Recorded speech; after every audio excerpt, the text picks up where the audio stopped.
ಓಂ ಶಾಂತಿ. ಮುರಳಿಯ ದಿನಾಂಕ 4/2/2022।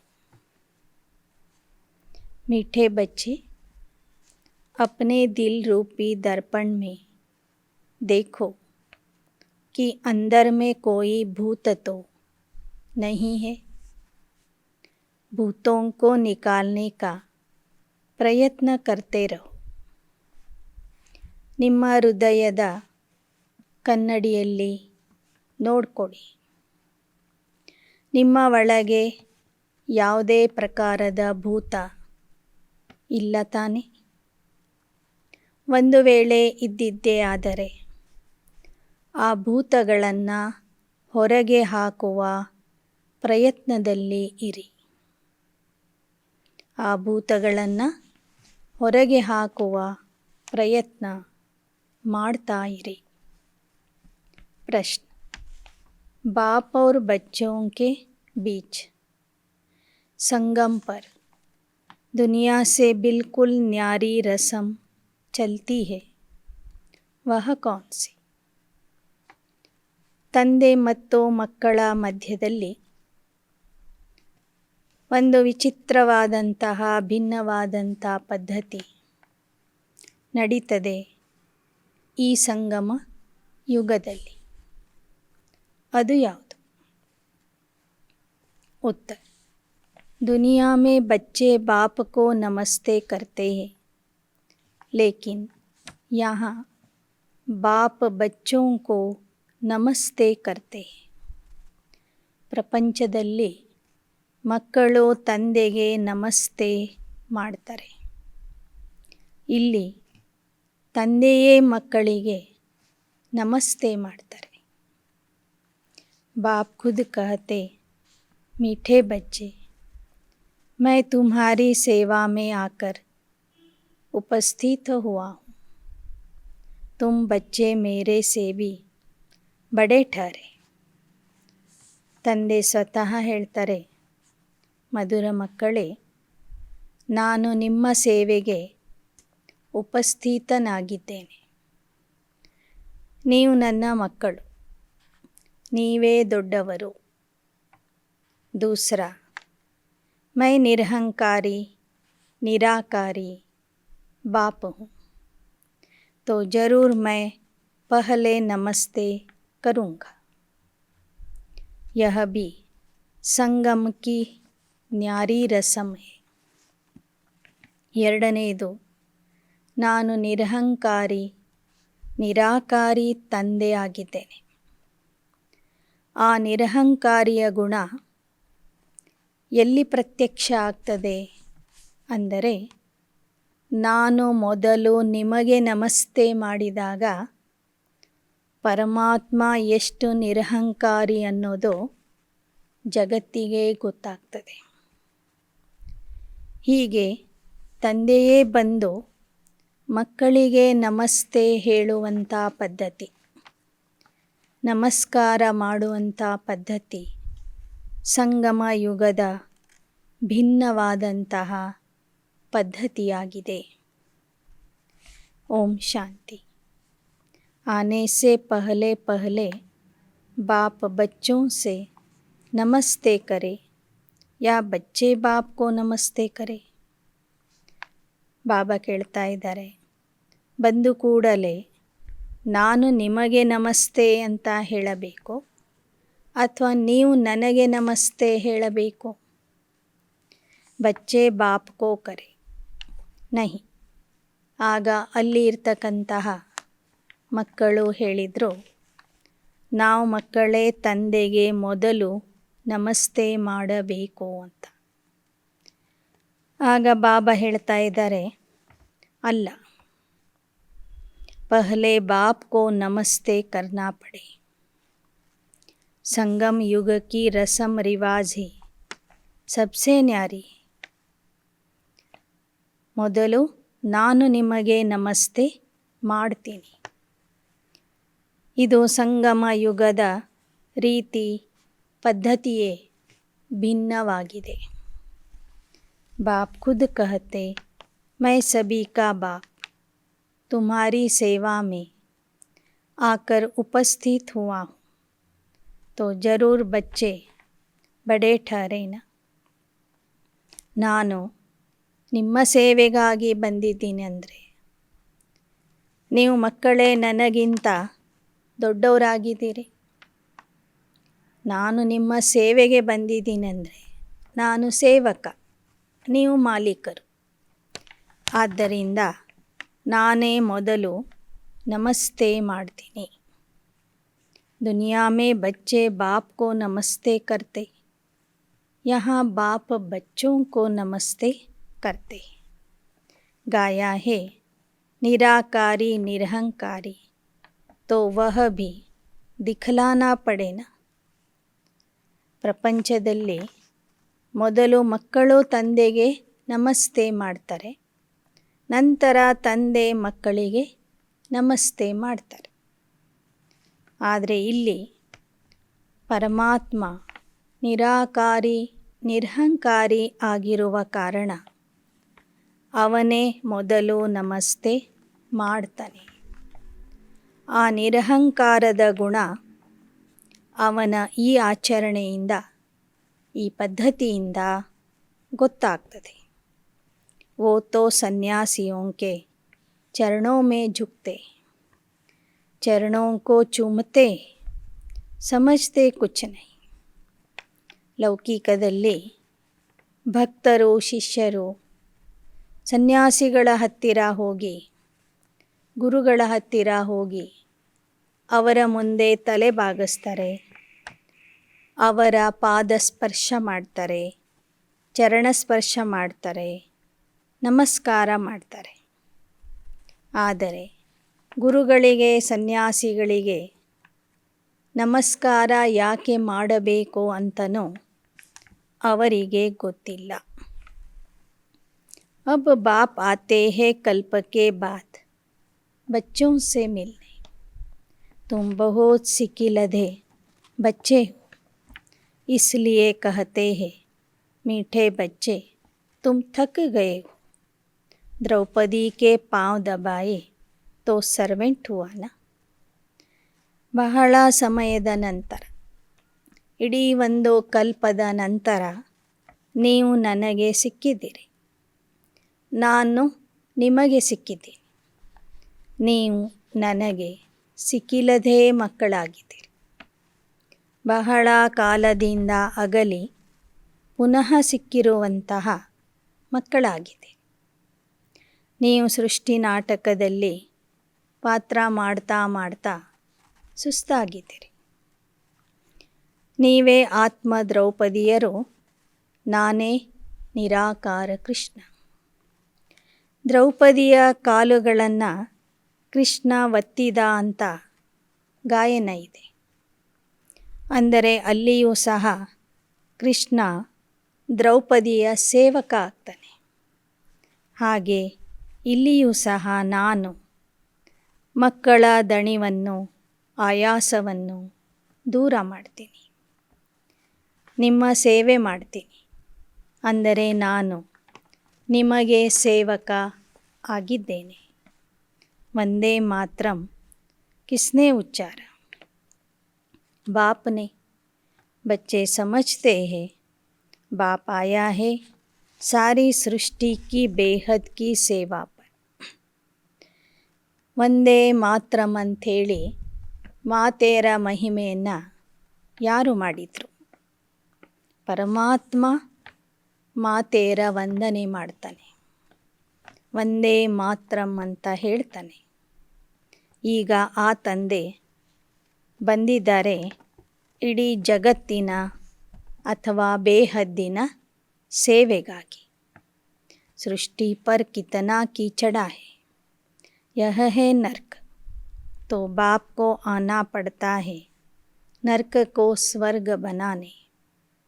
बहुत दिल से आते हैं, जानते हैं मुझे बच्चों की सेवा में आना है. ಕಲ್ಪ ಕಲ್ಪ ಸೇವಾ ಪರ್ ಉಪಸ್ಥಿತ ಹೋತೆ.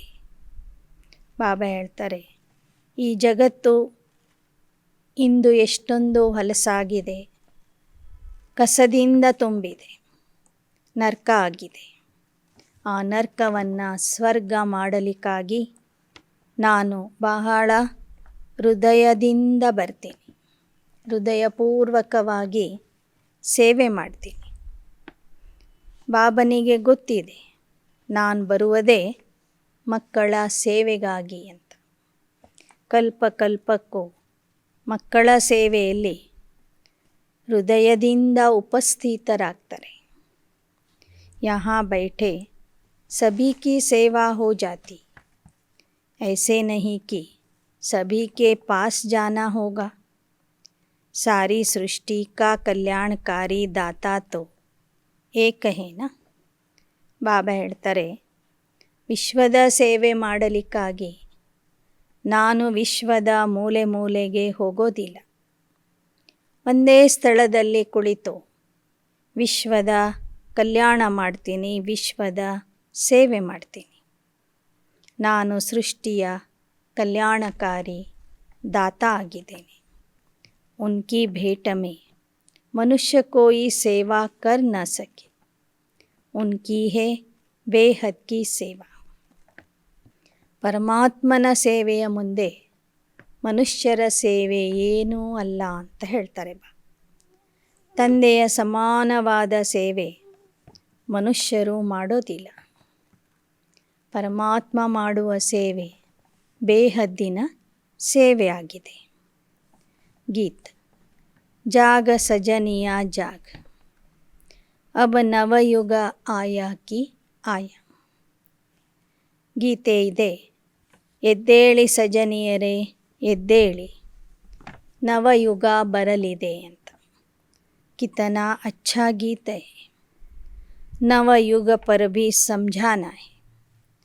युग भी भारतवासियों के लिए ही है. ಬಾಬಾ ಹೇಳ್ತಾರೆ, ಈ ಗೀತೆ ಎಷ್ಟೊಂದು ಸುಂದರವಾದ ಒಳ್ಳೆಯ ಗೀತೆ ಆಗಿದೆ. ಇದರಲ್ಲಿ ನವಯುಗದ ಬಗ್ಗೆ ವಿಚಾರ ಬರ್ತದೆ. ಆ ನವಯುಗದ ಬಗ್ಗೆನೂ ನೀವು ಜನರಿಗೆ ತಿಳಿಸಬೇಕು. ಈ 4 ಯುಗಗಳ ನಾಟಕನು ಭಾರತೀಯರ ಸಲುವಾಗಿ ಇದೆ. आदि सनातन देवता धर्म भारत में था जो अभी नहीं है. भारत प्राचीन खंड था. ಭಾರತನೇ ಪ್ರಾಚೀನ ಖಂಡ ಆಗಿದೆ. ಭಾರತದಲ್ಲಿನೇ ದೇವತಾ ಧರ್ಮ ಇತ್ತು, ಅದು ಇವತ್ತು ಲೋಪವಾಗಿದೆ. ಗೀತಾ ಹೇ ದೇವತಾ ಧರ್ಮ ಕಾ ಮಾಯಿ ಬಾಪ್. ಭಗವದ್ಗೀತೆಯೇ ದೇವತಾ ಧರ್ಮದ ತಂದೆ ತಾಯಿ ಆಗಿದೆ.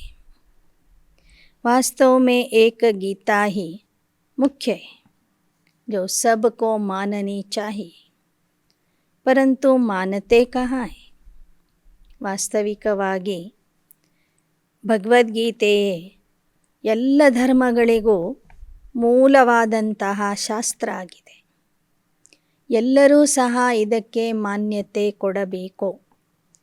ಭಗವದ್ಗೀತೆಯಿಂದನೇ ಸೃಷ್ಟಿಯ ಪ್ರಥಮ ಧರ್ಮ, ಮೂಲ ಧರ್ಮ, ದೇವತಾ ಧರ್ಮದ ಸ್ಥಾಪನೆ ಆಗ್ತದೆ.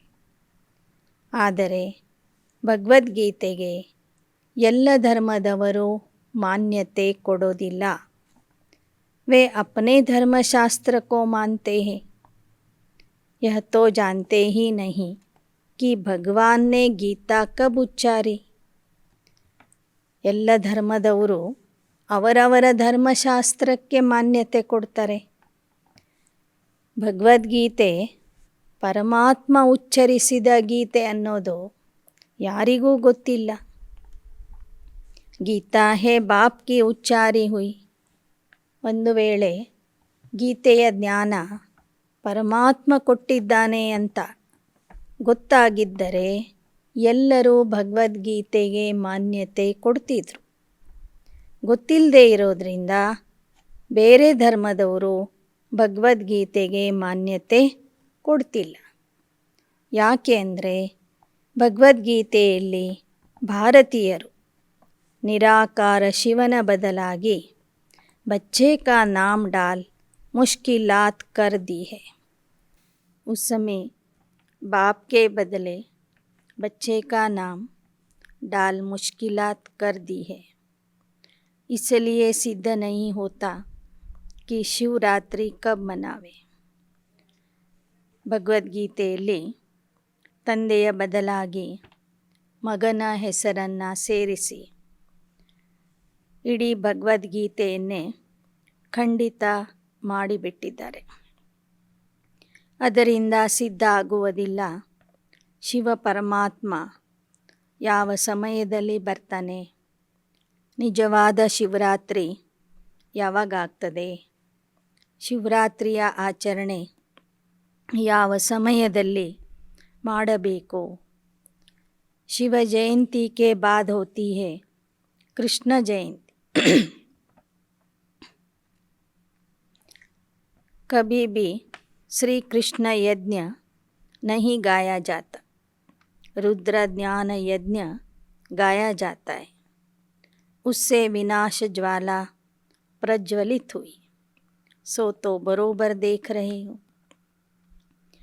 ಶ್ರೀ ಕೃಷ್ಣ ಯಜ್ಞ ಅಂತ ಗಾಯನ ಇಲ್ಲ, ರುದ್ರ ಜ್ಞಾನ ಯಜ್ಞದ ಗಾಯನ ಇದೆ. ರುದ್ರ ಜ್ಞಾನ ಯಜ್ಞದಿಂದ ವಿನಾಶ ಜ್ವಾಲೆ ಪ್ರಜ್ವಲಿತ ಆಗ್ತದೆ. ಅದನ್ನು ತಾವೀಗ ನೋಡ್ತಾ ಇದ್ದೀರಿ. विनाश के बाद सिर्फ देवता धर्म होगा। कृष्ण भी तब आए जब और सब धर्म न हो। ವಿನಾಶದ ನಂತರ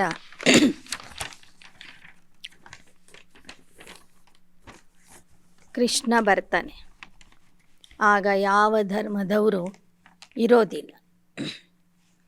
ಎಲ್ಲ ಆತ್ಮರು ಮುಕ್ತಿಧಾಮದಲ್ಲಿ ಇರ್ತಾರೆ. भगवान से तो सबको मिलना होता है ना। सभी बाप को सलाम करेंगे। बाप भी फिर आकर बच्चे को सलाम करते हैं. ಎಲ್ಲ ಆತ್ಮರು ಪರಮಾತ್ಮನನ್ನು ಒಂದಿಲ್ಲ ಒಂದು ಸಮಯಕ್ಕೆ ಮಿಲನ ಮಾಡಲೇಬೇಕು, ಭೇಟಿಯಾಗಬೇಕು.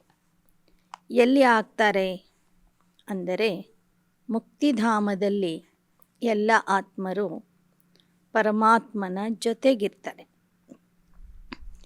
ಅಲ್ಲಿಂದ ನಾವು ಮಕ್ಕಳು ಮೊದಲಿನಿಂದ ಪಾತ್ರ ಅಭಿನಯಿಸಲಿಕ್ಕೆ ಬರ್ತೀವಿ.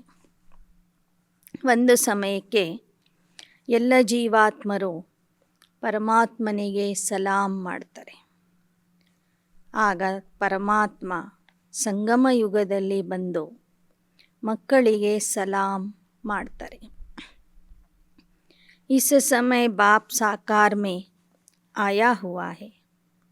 यहाँ तो सभी आत्माएं बाप से मिल न सके, क्योंकि कोटों में कोई ही आएंगे, तो सभी भगत कब और कहाँ मिलेंगे. ಈ ಸಮಯದಲ್ಲಿ ಪರಮಾತ್ಮ ಸಾಕಾರದಲ್ಲಿ ಬಂದಿದ್ದಾನೆ. ಆದರೆ ಎಲ್ಲ ಆತ್ಮರು ಬಂದು ಪರಮಾತ್ಮನನ್ನು ತಿಳ್ಕೊಳ್ಳೋದಿಲ್ಲ, ಮಿಲನ ಮಾಡೋದಿಲ್ಲ. ಕೋಟಿಯಲ್ಲಿ ಕೆಲವರು ಮಾತ್ರ ಪರಮಾತ್ಮನನ್ನು ಗುರುತಿಸ್ತಾರೆ, ಮಿಲನ ಮಾಡ್ತಾರೆ. ಹಾಗಾದರೆ ಎಲ್ಲ ಭಕ್ತರು ಆ ತಂದೆಯನ್ನು ಎಲ್ಲಿ ಮಿಲನ ಮಾಡಬೇಕು. ಜहाँ से भगवान से बिछड़े हैं वहाँ ही जाकर मिलेंगे.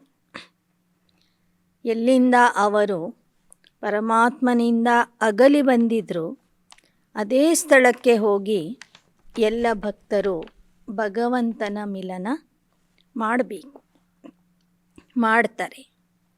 ಆ ಸ್ಥಾನನೇ ಪರಮಧಾಮ ಆಗಿದೆ. भगवान का निवास स्थान परम धाम है. बाप कहते सब बच्चों को दुख से लिबरेट कर परम धाम ले जाता हूँ. बाप कहते सब बच्चों को दुख से लिबरेट कर परम धाम ले जाता हूँ। उनका काम ही यह है। बाप को आना है पतित सृष्टि को पावन बनाने। हेवनली गॉड फादर जरूर स्वर्ग क्रिएट करेंगे ना। नरक की स्थापना रावण, स्वर्ग की स्थापना बाप करते। इनका राइट नाम है शिव या बिंदु। आत्मा भी बिंदु है। भ्रुकुटी के बीच इतनी ही रह सके तो जैसी आत्मा वैसा परमात्मा। ಪರಮಾತ್ಮ ಬಂದು ಸ್ವರ್ಗದ ಸ್ಥಾಪನೆ ಮಾಡ್ತಾನೆ, ರಾವಣ ನರ್ಕದ ಸ್ಥಾಪನೆ ಮಾಡ್ತಾನೆ. ಪರಮಾತ್ಮನ ಸತ್ಯವಾದಂತಹ ಹೆಸರು ಶಿವ ಅನ್ನೋದಾಗಿ. ಶಿವ ಅಂದ್ರೇ ಬಿಂದು. ಹೇಗೆ ಪರಮಾತ್ಮ ಬಿಂದು ಆಗಿದ್ದಾರೆ ಹಾಗೆ ಆತ್ಮನು ಬಿಂದು ಆಗಿದೆ. ಭ್ರುಕುಟಿಯ ಮಧ್ಯದಲ್ಲಿ ವಾಸ ಮಾಡ್ತದೆ. मनुष्यों को यह पता नहीं कि इतनी छोटी आत्मा में 84 जन्मों का पार्ट भरा हुआ है.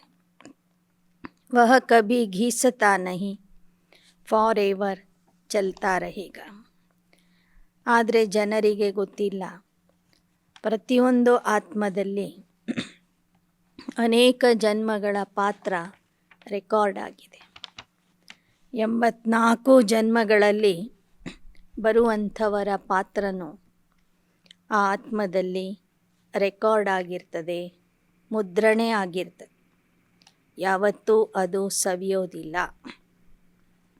ಪ್ರತಿ ನಾಟಕದಲ್ಲಿ ಅದು ರಿಪೀಟ್ ಆಗ್ತದೆ. ಮನುಷ್ಯ ಶಾಂತಿ ಮಾಂಗ್ತೆ ಕ್ಯೋಂಕಿ ಸಬ್ ಶಾಂತಿ ಮೇ ಜಾನೆ ವಾಲೆ.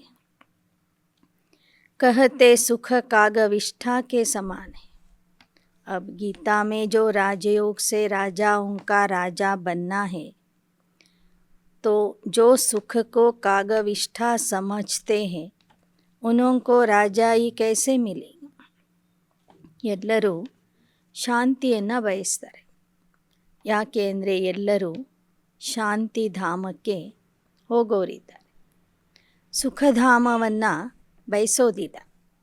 ಯಾಕೆ ಅಂದರೆ ಎಲ್ಲರೂ ಸುಖಧಾಮದಲ್ಲಿ ಬರೋದಿಲ್ಲ. ಸುಖಕ್ಕೆ ಕಾಗವಿಷ್ಠೆಗೆ ಸಮಾನ ಅಂತ ಹೇಳಿಬಿಟ್ರು. ಅಂಥವ್ರು ಹೇಗೆ ಸುಖಧಾಮದಲ್ಲಿ ಬಂದು ರಾಜ್ಯ ಆಳ್ತಾರೆ? ರಾಜ್ಯ ಮಾಡೋದಿಲ್ಲ. ಯಹ ಪ್ರವೃತ್ತಿ ಮಾರ್ಗ ಕಿ ಬಾತ್ ಹೈ. ಗೃಹಸ್ಥ ವ್ಯವಹಾರ में रहते तुमको कमल फूल समान पवित्र बनना है. Charity begins at home. Shiv Baba कहते मैं पहले इस साकार ब्रह्मा को समझाता हूँ. शिव बाबा का यह चैतन्य होम है. ನೀವು ಗೃಹಸ್ಥ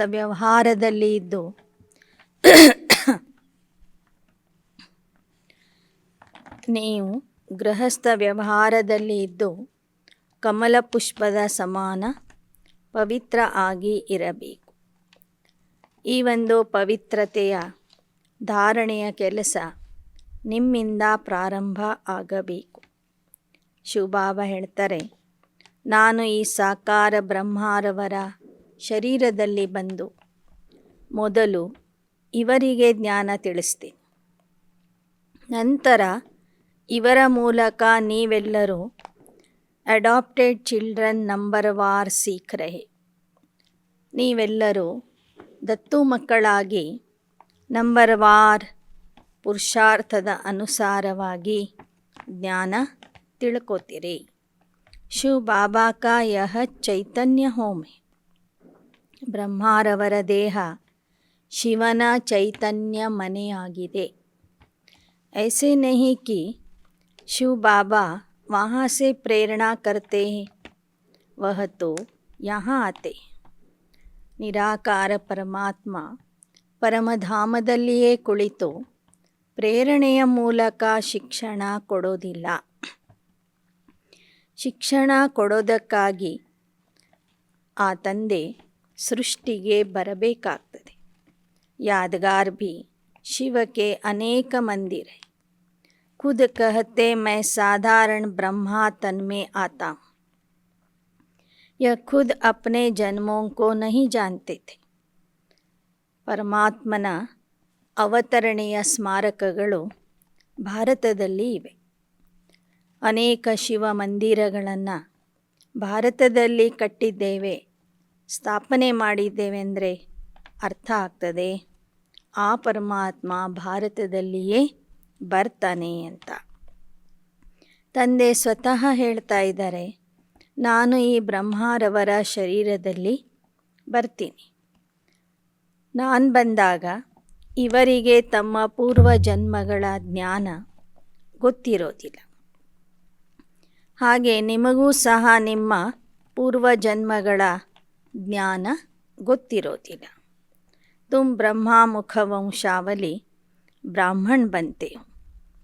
ತುಮ್ ಬ್ರಾಹ್ಮಣೋं को ही समझाते. ಇವರ ಮೂಲಕ ನಾನು ಬ್ರಹ್ಮ ಮುಖ ವಂಶಾವಳಿ ಬ್ರಾಹ್ಮಣರನ್ನು ರಚನೆ ಮಾಡ್ತೀನಿ. ಆ ಬ್ರಾಹ್ಮಣರಿಗೇ ಜ್ಞಾನ ತಿಳಿಸ್ತೀನಿ. यज्ञ हमेशा ब्राह्मणों द्वारा चलता है. उन गीता सुनाने वालों के पास ब्राह्मण है नहीं, इसलिए वह यज्ञ भी नहीं ठहरा. यह तो बेहद के बाप का रचा हुआ बहुत बड़ा भारी यज्ञ है. ಲೌಕಿಕದ ಭಗವದ್ಗೀತೆಯನ್ನು ಹೇಳುವಂಥವರ ಹತ್ತಿರ ಸರಿಯಾದ ಹೇಳುವಂಥ ಬ್ರಾಹ್ಮಣರೂ ಇಲ್ಲ. ಆದ್ದರಿಂದ ಅವರು ಯಜ್ಞನೂ ಮಾಡ್ತಿಲ್ಲ, ಗೀತಾ ಯಜ್ಞ ಮಾಡೋದಿಲ್ಲ.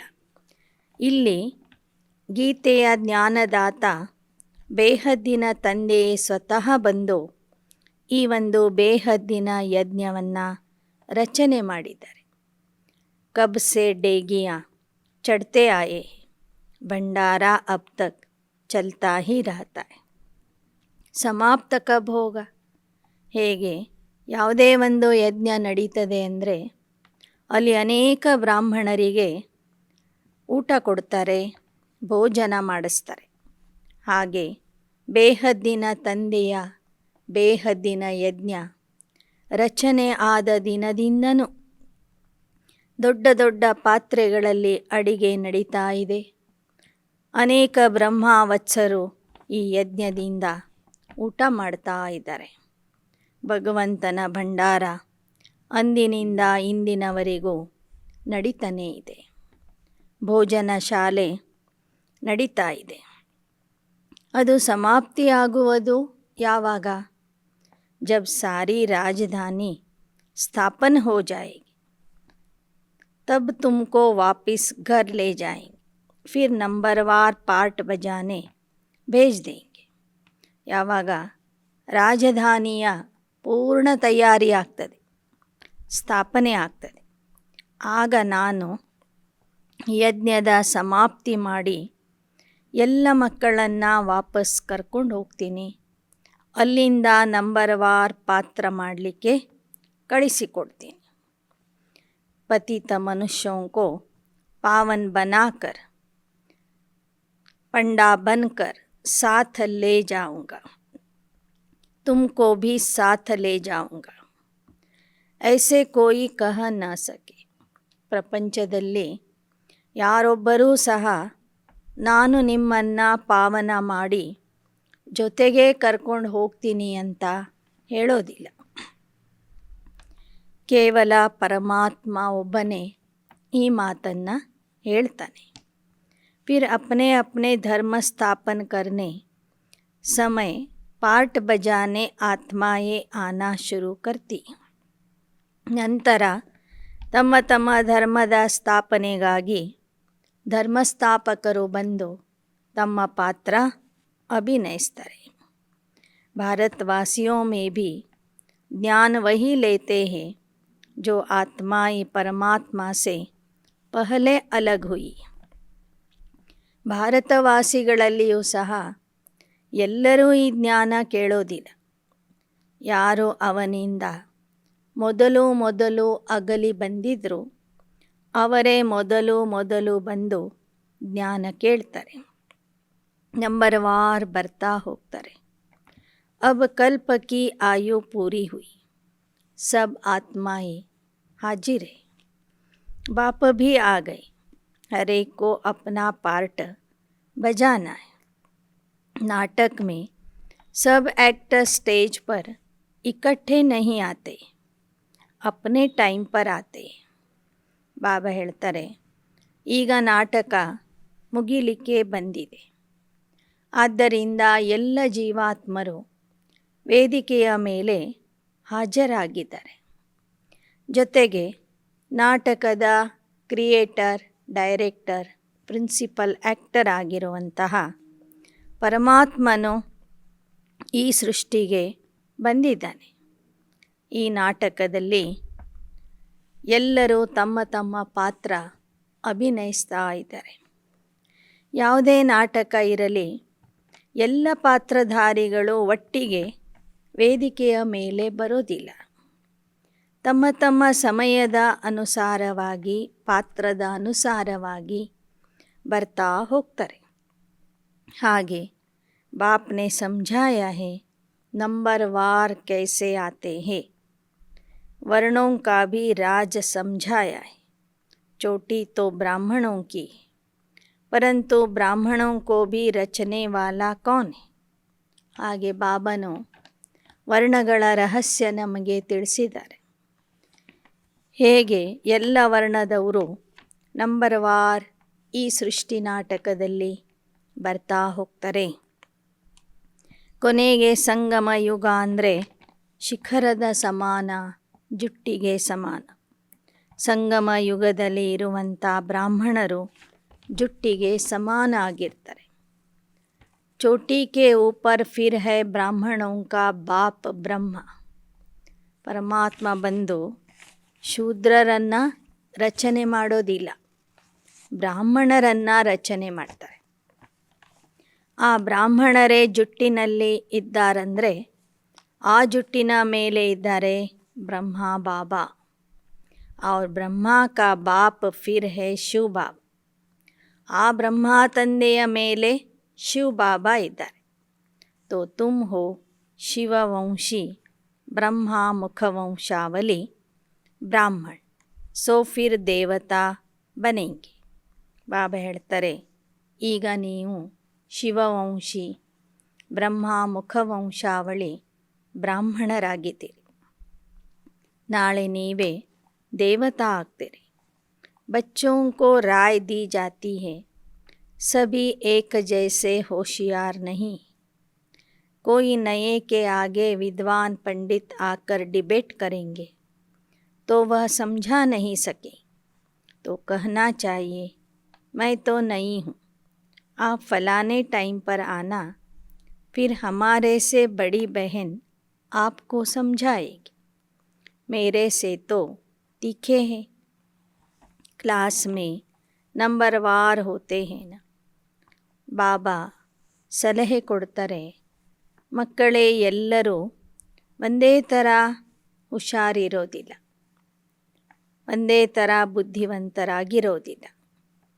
ಒಂದು ವೇಳೆ ದೊಡ್ಡ ದೊಡ್ಡ ವಿದ್ವಾನ ಪಂಡಿತರು ಬಂದು ಹೊಸ ಮಕ್ಕಳ ಜೊತೆಗೆ ಚರ್ಚೆ ಮಾಡ್ತಾ ಇದ್ದರೆ ಹೊಸ ಮಕ್ಕಳು ಅವರಿಗೆ ಹೇಳಬೇಕು, ನಾನಿನ್ನೂ ಹೊಸದಾಗಿ ಬಂದಿದ್ದೇನೆ, ಇನ್ನೂ ಹೆಚ್ಚಿನ ವಿಚಾರಗಳನ್ನು ನೀವು ತಿಳ್ಕೋಬೇಕಾದ್ರೆ ನಾಳೆ ಇಂಥ ಸಮಯಕ್ಕೆ ಬನ್ನಿ, ನಮ್ಮ ಹಿರಿಯ ಅಕ್ಕನವರು, ಹಿರಿಯ ಸೋದರರು ನಿಮಗೆ ಜ್ಞಾನದ ಎಲ್ಲ ವಿಷಯಗಳನ್ನು ತಿಳಿಸ್ತಾರೆ ಅಂತ ಹೇಳಬೇಕು. ಈ ಥರ ಹೇಳೋದ್ರಲ್ಲಿ ನಿಮಗೆ ದೇಹದ ಅಭಿಮಾನ ಬರಬಾರದು. देह अभिमान नहीं आना चाहिए, नहीं तो आबरू चली जाती. कहेंगे बीके तो पूरा समझा नहीं सकती. ಒಂದು ವೇಳೆ ನೀವು ಅವರಿಗೆ ಸರಿಯಾಗಿ ಜ್ಞಾನನೇ ತಿಳಿಸಲಿಲ್ಲ ಮತ್ತು ದೊಡ್ಡವರಿಂದ ಅವರಿಗೆ ತಿಳಿಸುವ ವ್ಯವಸ್ಥೆ ಮಾಡಲಿಲ್ಲ ಅಂದರೆ ಜನ ತಿಳ್ಕೋತಾರೆ ಈ ಬ್ರಹ್ಮ ಕುಮಾರಿಯರಿಗೆ ಏನೂ ಗೊತ್ತಿಲ್ಲ. ಇವರ್ಯಾರೂ ಸಹ ಸರಿಯಾಗಿ ಜ್ಞಾನ ಹೇಳೋದಿಲ್ಲ ಎಂಬ ಅಭಿಪ್ರಾಯ ಅವರಲ್ಲಿ ಬಂದ್ಬಿಡ್ತದೆ. ದೇಹ ಅಭಿಮಾನ್ ಕೋ ಛೋಡ್ ರೆಫರ್ ಕರ್ನಾ ಚಾಹಿಯೇ ಬಡೋं की तरफ. बाबा भी कहते हैं ना, हम ऊपर से पूछेंगे. ದೇಹ ಅಭಿಮಾನವನ್ನು ಬಿಟ್ಟು ಆಸಕ್ತಿ ಉಳ್ಳವರಿಗೆ ದೊಡ್ಡವರಿಂದ ಜ್ಞಾನದ ವಿಚಾರಗಳನ್ನು ತಿಳಿಸಬೇಕು. ಅವರ ಜೊತೆಗೆ ಭೇಟಿ ಮಾಡಲಿಕ್ಕೆ ಹೇಳಬೇಕು.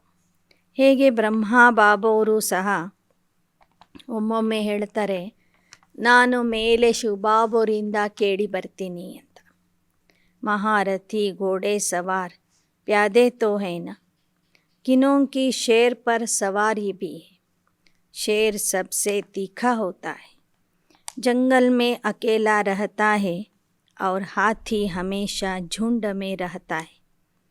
अकेला हो तो कोई मार भी दे. शक्तियों की भी शेर पर सवारी दिखाते हैं.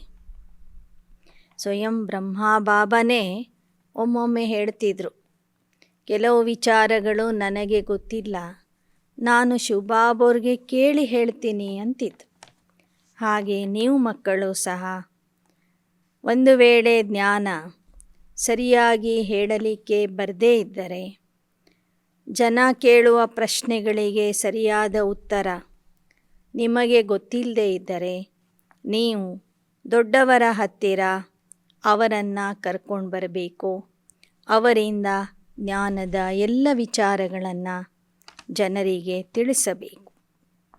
ಯಾಕೆ ಅಂದರೆ ಬಾಬವ್ರ ಮಕ್ಕಳಲ್ಲಿ ಎಲ್ಲರೂ ಮಹಾರಥಿ ಆಗಿಲ್ಲ.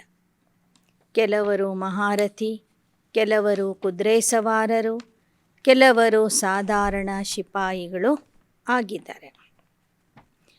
ಕೆಲವರು ಸಿಂಹವಾಹಿನಿ ಶಿವಶಕ್ತಿಯರಾಗಿದ್ದಾರೆ. ಹುಲಿಯ ಮೇಲೆ ಸವಾರಿ ಮಾಡುವಂಥವರಾಗಿದ್ದಾರೆ. ಕೆಲವರು ಕುದುರೆಯ ಮೇಲೆ ಸವಾರಿ ಮಾಡುವಂಥವರಾಗಿದ್ದಾರೆ. ಕೆಲವರು ಆನೆಯ ಮೇಲೆ ಸವಾರಿ ಮಾಡುವಂತಹ ಮಹಾರಥಿಗಳಾಗಿದ್ದಾರೆ. ಬಾಬಾ ಹೇಳ್ತಾರೆ, ಹುಲಿ ಅಥವಾ ಸಿಂಹ ಕಾಡಿಗೆ ರಾಜ ಆಗಿರ್ತದೆ. ಹುಲಿ ಅಥವಾ ಸಿಂಹ ಒಂಟಿಯಾಗಿ ಅಡ್ಡಾಡ್ತವೆ. ಆದರೆ ಆನೆ ಯಾವತ್ತೂ ಗುಂಪಿನಲ್ಲಿ ಇರ್ತದೆ, ಒಂಟಿಯಾಗಿ ಓಡಾಡೋದಿಲ್ಲ. ಅದಕ್ಕೆ ಭಯ ಇರ್ತದೆ, ಎಲ್ಲಿ ನಾನು ಸಾಯ್ತೀನಿ, ಯಾರಾದರೂ ನನಗೆ ಸಾಯಿಸ್ತಾರೆ ಎಂಬ ಭಯದಿಂದ ಆನೆ ಗುಂಪಿನಲ್ಲಿ ಓಡಾಡ್ತದೆ. ಆದರೆ ಹುಲಿ ಅಥವಾ ಸಿಂಹ ಒಂಟಿಯಾಗಿ ಓಡಾಡ್ತವೆ. ಶಕ್ತಿಯರ ಸವಾರಿ ಸಿಂಹ ಅಥವಾ ಹುಲಿಯ ಮೇಲೆ ತೋರಿಸ್ತಾರೆ. ಅಂದರೆ ಆ ರೀತಿಯಲ್ಲಿ ಯೋಗದಿಂದ ಶಕ್ತಿಯನ್ನು ಪಡೆದುಕೊಂಡವರೇ ಈ ಶಿವಶಕ್ತಿಯರು ಅನ್ನೋದು ಅಲ್ಲಿ ಸ್ಪಷ್ಟವಾಗ್ತದೆ. बच्चों को समझाया है, गीता का भगवान कृष्ण कहना रॉन्ग है. कृष्ण के शास्त्र को सभी धर्म वाले मानेंगे नहीं. ಬಾಬಾ ಹೇಳ್ತಾರೆ, ಗೀತೆಯ ಭಗವಂತ ಕೃಷ್ಣ ಅಂತ ಹೇಳುವುದು ತಪ್ಪಾಗಿದೆ. ಒಂದು ವೇಳೆ ಕೃಷ್ಣನೇ ಭಗವದ್ಗೀತೆ ಹೇಳಿದ್ದಾನೆ ಅಂತ ತಿಳ್ಕೊಂಡ್ರೆ ಎಲ್ಲ ಧರ್ಮದವರು ಅದನ್ನು ಒಪ್ಪೋದಿಲ್ಲ. ಗೀತಾ ಸಿವಾಯ್ ಶಿವ ಬಾಬಾ ಕೆ और किसके मुख से आ न सके. ಬಾಬಾ ಹೇಳ್ತಾರೆ, ಪರಮಾತ್ಮನ ವಿನಃ ಭಗವದ್ಗೀತೆಯ ಜ್ಞಾನ ಯಾರ ಮುಖದಿಂದನೂ ಬರೋದಿಲ್ಲ. ಶ್ರೀ ಶ್ರೀ ರುದ್ರ ಗೀತಾ ಹೇ, ಇನ್ಕೋ ಕೋಯಿ ಅಪ್ನಾ ಮುಖ ಬನಾ ನ ಸಕೆ. ಶ್ರೀ ಶ್ರೀ ರುದ್ರ ಗೀತಾ ಜ್ಞಾನ ಪರಮಾತ್ಮ ಬ್ರಹ್ಮ ಮುಖದಿಂದ ಹೇಳ್ತಾರೆ. ಈ ಥರ ಯಾರೂ ಸಹ ಹೇಳೋದಿಲ್ಲ. ಗೀತಾ ಮಾತಾ ಹೇ, ಉನ್ಕಾ ರಚಯಿತಾ ಶಿವ ಬಾಬಾ ಹೇ, ವಹ ಬೈಠ್ ಓರಲಿ ಸಮझाते. ಗೀತಾ ಜ್ಞಾನನೇ ನಮಗೆ ತಾಯಿ, ತಂದೆ ಶಿವ ಬಾಬಾ. ಗೀತಾ ತಾಯಿ ಆದರೆ ಆ ತಾಯಿಯ ರಚಯಿತ ಶಿವ ತಂದೆ ಆಗಿದ್ದಾರೆ. ಗೀತಾ ಜ್ಞಾನ ಹೇಳುವಾಗ ಬಾಬಾ ಯಾವುದೇ ಪುಸ್ತಕ ಗ್ರಂಥಗಳ ಆಧಾರ ಹಿಡ್ಕೊಂಡು ಗೀತಾ ಜ್ಞಾನ ಹೇಳೋದಿಲ್ಲ. ಮೌಖಿಕವಾಗಿ ಆ ಜ್ಞಾನವನ್ನು ಹೇಳ್ತಾ ಹೋಗ್ತಾರೆ. ಯಾಕೆ ಅಂದರೆ ಪರಮಾತ್ಮ ಜ್ಞಾನ ಸಾಗರ ಆಗಿದ್ದಾನೆ. ईश्वर की गत मत ईश्वर जाने, अब ईश्वर की मत सो श्रीमत, जिससे मिल जाती है सद्गति सो तो ठीक है. ಪರಮಾತ್ಮನ ಜ್ಞಾನ ಅವನಿಗೇ ಗೊತ್ತು ಅಂತಲೂ ಹೇಳಿದರು. ಈಶ್ವರನ ಗತಿ ಮತಿ ಅವನಿಗೇ ಗೊತ್ತು ಅಂತ. ಈಶ್ವರನ ಮತ ಅಂದ್ರೇ ಶ್ರೀಮತ. ಆ ಶ್ರೀಮತದಿಂದ ಸದ್ಗತಿಯ ಪ್ರಾಪ್ತಿಯಾಗ್ತದೆ. भारत में जब स्वर्ग होता तब और धर्म वाले गति में होते, तो गति के साथ सद्गति दोनों कहना पड़े. भारतवासी सद्गति अर्थात जीवन मुक्ति में होते. ಬಾಬಾ ಹೇಳ್ತಾರೆ, ಗತಿಯ ಜೊತೆಗೆ ಸದ್ಗತಿ ಎರಡೂ ಶಬ್ದಗಳನ್ನು ಹೇಳಬೇಕು. ಭಾರತವಾಸಿಗಳು ಸದ್ಗತಿ ಅಥವಾ ಜೀವನ ಮುಕ್ತಿಯಲ್ಲಿ ಇರುವಾಗ ಉಳಿದ ಧರ್ಮದವರು ಗತಿ ಅಂದರೆ ಪರಮಧಾಮದಲ್ಲಿ ಇರ್ತಾರೆ. यह सब राज बाबा समझाते हैं जो धारण करना है. ಈ ಎಲ್ಲ ರಹಸ್ಯಗಳನ್ನು ಬಾಬಾ ಏನು ತಿಳಿಸಿಕೊಡ್ತಾರೆ, ಅವುಗಳನ್ನು ನಾವು ಮಕ್ಕಳು ಸರಿಯಾಗಿ ಧಾರಣೆ ಮಾಡ್ಕೋಬೇಕು. भक्ति मार्ग वाले कहते वेद शास्त्र आदि सब से ईश्वर का रास्ता मिलता, परंतु ऐसे तो है नहीं. यह कोई शिमला की पहाड़ी थोड़ी ही है जो जहाँ से भी जाओ तो पहुँच जाएंगे. यहाँ तो साजन को सजनियों के पास आना पड़े. ಬಾಬಾ ಹೇಳ್ತಾರೆ, ಯಾವುದೇ ಮಾರ್ಗದಿಂದ ಹೋದರೂ ಪರಮಾತ್ಮನ ಹತ್ತಿರ ತಲುಪ್ತೀವಿ ಅಂತ ಭಕ್ತಿ ಮಾರ್ಗದವ್ರು ಹೇಳಿದರು. ವೇದ ಶಾಸ್ತ್ರ ಪುರಾಣಗಳನ್ನು ಓದೋದು, ಭಕ್ತಿ ಮಾಡೋದು, ಇದರಿಂದ ನಾವು ಪರಮಾತ್ಮನ ಸಮೀಪಕ್ಕೆ ತಲುಪ್ತೀವಿ. ಮಾರ್ಗಗಳು ಎಲ್ಲ ಬೇರೆ ಬೇರೆ ಇದ್ದರೂ ಹೋಗೋದು ಒಂದೇ ಗುರಿಯ ಹತ್ತಿರ ಅಂತ ಭಕ್ತರು ಹೇಳಿದರು. ಆದರೆ ಬಾಬಾ ಹೇಳ್ತಾರೆ, ಅದು ಸಾಧ್ಯವಿಲ್ಲ.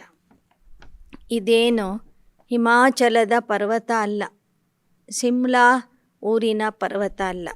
ಹೇಗೆ ಹತ್ತಿದ್ರೂ ಶಿಖರಕ್ಕೆ ತಲುಪ್ತೀವಿ ಅಂತ ಹೇಳುವಂಥ ಮಾತು ಸುಳ್ಳಾಗಿದೆ.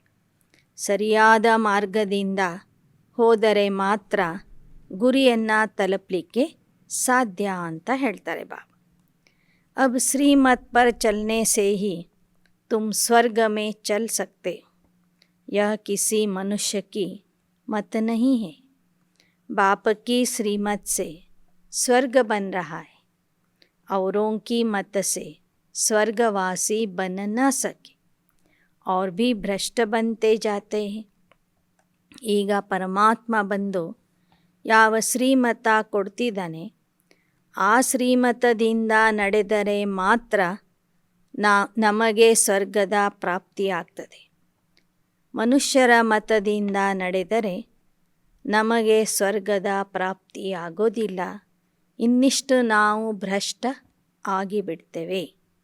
तुम जानते हो अब एक धर्म की स्थापना हो रही. तुम योग बल से गुप्त वेश में अपनी किंगडम स्थापन करे. ಯೋಗ ಬಲದಿಂದ ನೀವು ಗುಪ್ತವಾಗಿ ನಿಮ್ಮ ರಾಜಧಾನಿಯ ಸ್ಥಾಪನೆ ಮಾಡ್ತಾ ಇದ್ದೀರಿ. अच्छा यह ज्ञान का खजाना तो बच्चों को मिलता रहता, फिर मुख मीठा कराने के लिए बच्चों को टोली खिलाते. शिव बाबा खुद नहीं खाते, सब बच्चों के लिए ही. राज्य भी बच्चों के लिए ही है. ಬಾಬಾ ಹೇಳ್ತಾರೆ, ಜ್ಞಾನದ ಖಜಾನೆ ಕೊಟ್ಟ ನಂತರ ಬಾಬಾ ಮತ್ತೆ ನಿಮ್ಮ ಬಾಯಿಯನ್ನು ಸಿಹಿ ಮಾಡೋದಕ್ಕಾಗಿ ಸ್ಥೂಲವಾದ ಮಿಠಾಯಿ ಅಥವಾ ಟೋಲಿನೂ ಸಹ ಕೊಡ್ತಾರೆ. ಬಾಬಾ ಸ್ವತಃ ತಾವು ಮಿಠಾಯಿ ತಿನ್ನೋದಿಲ್ಲ, ಆದರೆ ಮಕ್ಕಳಿಗೆ ಹಂಚ್ತಾರೆ, ಮಕ್ಕಳಿಗೆ ತಿನ್ನಿಸ್ತಾರೆ. ರಾಜ್ಯನೂ ಸಹ ಮಕ್ಕಳಿಗೆ ಕೊಡ್ತಾರೆ. लक्ष्मी नारायण जरूर अपने बच्चों को देंगे, सबको तो बांट नहीं देंगे. यह बाप सभी बच्चों को देते हैं.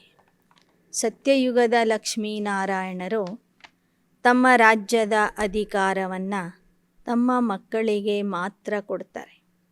ಆದರೆ ಇಲ್ಲಿ ಶಿವಬಾಬಾ ಎಲ್ಲ ಮಕ್ಕಳಿಗೂ ಆ ರಾಜ್ಯ ಭಾಗ್ಯವನ್ನು ಕೊಡ್ತಾರೆ. ಲಕ್ಷ್ಮೀನಾರಾಯಣರು ತಮ್ಮ ರಾಜ್ಯ ಭಾಗ್ಯವನ್ನು ಎಲ್ಲರಿಗೂ ಹಂಚೋದಿಲ್ಲ, ತಮ್ಮ ಮಕ್ಕಳಿಗೆ ಮಾತ್ರ ಕೊಡ್ತಾರೆ. ತಂದೆ ಎಲ್ಲ ಮಕ್ಕಳಿಗೂ ಸ್ವರ್ಗದ ಮಾಲೀಕರನ್ನಾಗಿ ಮಾಡ್ತಾರೆ.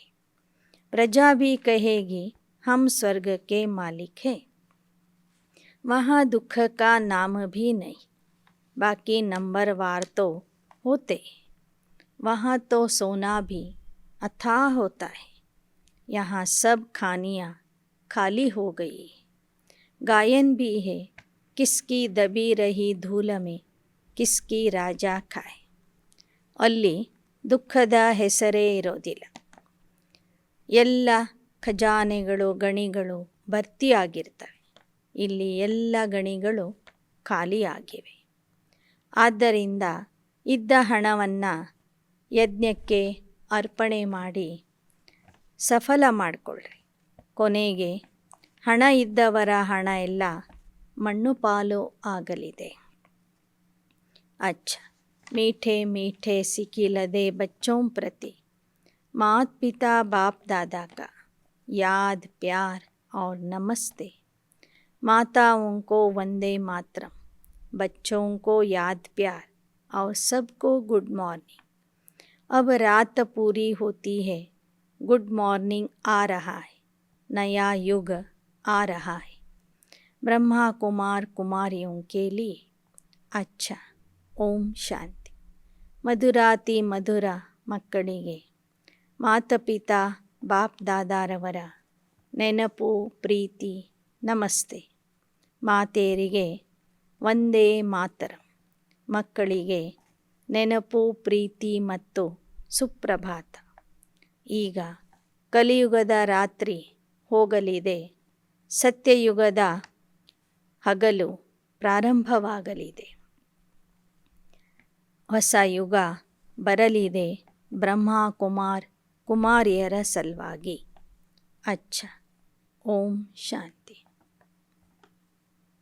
धारणा के लिए मुख्य सार. देह अभिमान को छोड़ अपने से बड़ों को आगे रखना है.